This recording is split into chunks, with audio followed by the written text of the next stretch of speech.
Hello, my friend. This is Clyde.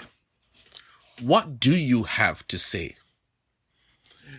In Isaiah 40 verse 12 we read, "Who has measured the waters in the hollow of his hand, measured heaven with a span, and calculated the dust of the earth in a measure, weighed the mountains in scales and the hills in a balance?" Today we're going to have an important discussion that will bring you to an unexpected conclusion. This will be one to shake you up and bring you to your senses. The text is just a few lines in a bigger piece of fine literature of solid truth. But in looking at the text, we're looking at a single piece of writing that is an exact representation of the larger poem. This text asks you a tough question, and not because you can't find the answer. Rather, the text brings you to a place where you cannot deny the absolute and irrefutable answer to the question that is asked. The writer uses geographical details of the earth to raise a question. Who is responsible for this place we call planet Earth? We live here, we benefit from it, but let us step outside and reason together. Let us look at the waters, let us look to the sky, let us look on the ground beneath your feet, and let us look across to the hills or the mountains. Waters. You might know how many oceans there are on the planet. You might know the names of great rivers. You might be able to speak about the most breathtaking and majestic waterfalls. You might know these things. For many of us, we don't know the answers to some features of Earth, but stop and think about it.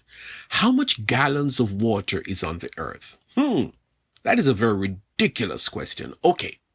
What is the deepest part of the biggest ocean on the Earth? Or what is the total space that one of the world's greatest oceans take up?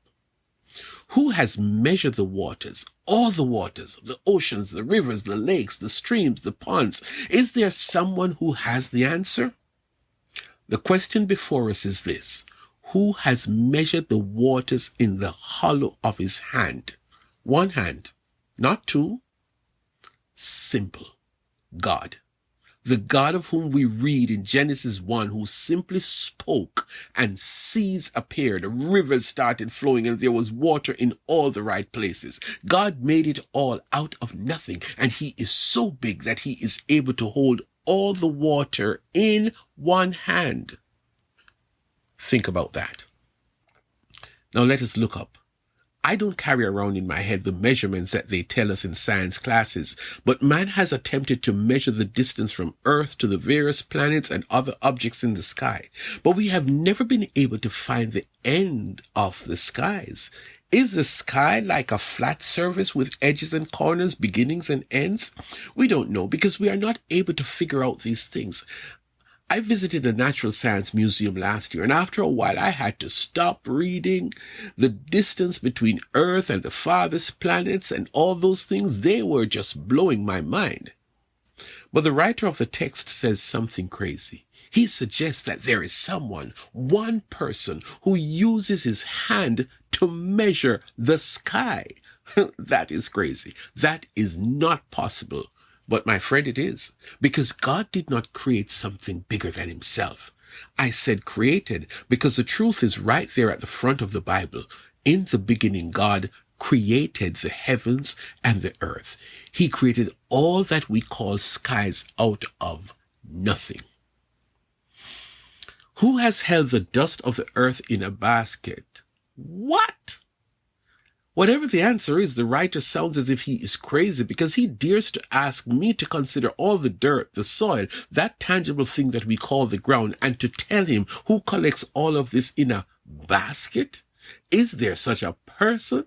Then that person must be massive. He must be large. He must be powerful because the ground beneath us provides stability for high-rise buildings, for aircrafts to land safely on solid runways. But the ground doesn't crumble beneath those heavy things.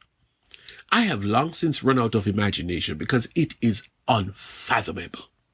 The writer has a sense to suggest that if there is a God, then he sees the ground, the deserts, the land, everything as dust, and he puts it all in a basket.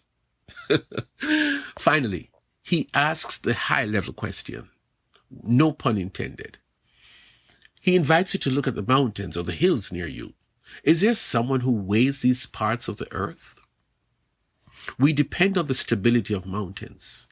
Think of the most recent Winter Olympics and how they were able to identify mountainous regions to safely stage some events that requires heights, slopes, and strong mountainous surfaces. And all that goes to make those skiing events possible. We did not see the earth crumbling under those skiers or those instruments that were flying from one end to the next. We marvel at the grandeur of the majestic mountains and the towering hills that we see regularly. And the writer asks us this crazy question: who weighs all the mountains and hills on a scale? That's what I say too. It makes no sense. But it does make sense, because the answer is right there in front of you. This great God, this eternal God, this God who we ignore and disregard over and over again and seek to discard him, this mighty God is responsible for this planet we call home.